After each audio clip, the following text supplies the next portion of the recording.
এই বেশ ভালো আছি।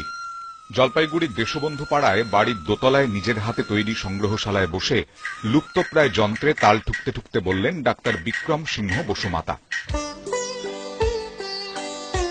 যন্ত্রের প্রেমে প্র্যাকটিস ছেড়ে এখন তিনি জলপাইগুড়ি আলিপুরদুয়ারের জোনাল লেপ্রসি অফিসার। আদিবাড়ি ভুটান পাহাড়ের নিচে আলিপুরদুয়ারের মহাকালগুড়িতে। 1988 সালে উত্তরবঙ্গ মেডিকেল কলেজ থেকে পাশ করে ধূপগুড়ি হাসপাতালে চিকিৎসক পদে যোগ দেন বিক্রম সিংহ বসুমাতা। এলাকার বোরো সম্প্রদায়ের মানুষের মধ্যে প্রথম ডাক্তার। ছোট থেকেই বাদ্যযন্ত্রের প্রতি তীব্র আকর্ষণ। রোগী দেখতে গিয়ে উস্কে যায় সেই যন্ত্র প্রেম। যেমন করে হোক তাকে আমি সারিয়ে তুলি আর কি। 22 দিন অজ্ঞান থাকার পরে সেইখানে গিয়ে দেখি যে ওদের রান্নাঘরের চালে একটা যন্ত্র ঝুলছে, একটা ছটানা বাদ্যযন্ত্র ঝুলছে। তা সেটা আমি ওনাদের কাছ থেকে চেয়ে নিই, ওনারা খুশি মনেই সেটা নেন। ততদিনে হাতে চলে এসেছে বীণা, সারিন্দা, যুগীযন্ত্র, মূর্চ্যাং, গগনা, গঞ্জিরা, ডমিয়েন, সুজুগংয়ের মতো লুপ্তপ্রায় বেশ কিছু বাদ্যযন্ত্র। চেপে বসেছে আরো খোঁজার নেশা। পেশেন্ট দেখার সময় আমি অন্যান্য কিছু দেখার সঙ্গে সঙ্গে তার নখের ডগাটা দেখতাম।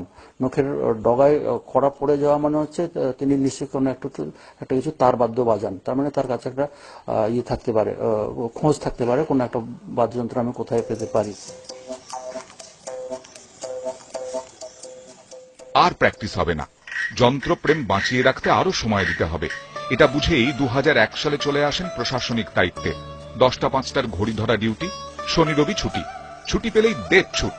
শহর থেকে রাজ্য, কখনো রাজ্যের সীমানা ছাড়িয়ে নেপাল, ভুটান, চীন, থাইল্যান্ড।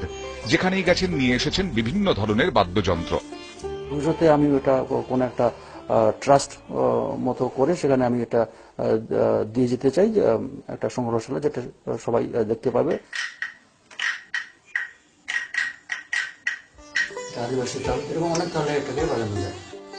বাদ্যযন্ত্রের নানা অজানা কথা, না জানা ইতিহাস তার কণ্ঠস্থ। নিজে নিয়মিত চর্চা করেন। উৎসাহী কেউ বাড়িতে এলে হাতে ধরে শিখিয়ে দেন তাঁদেরও। আধুনিকতার সঙ্গে বিরোধ না থাকলেও ঐতিহ্যের বাদ্যযন্ত্র সংরক্ষণ করে রাখাই তাঁর উদ্দেশ্য। নিজের পরিবারকেও বাদ্যযন্ত্রের প্রেমে পড়তে বাধ্য করেছেন। ক্যামেরায় বিল্টু সূত্রধরের সঙ্গে শান্তনু করের report, ETV news Bangla, Jalpaiguri.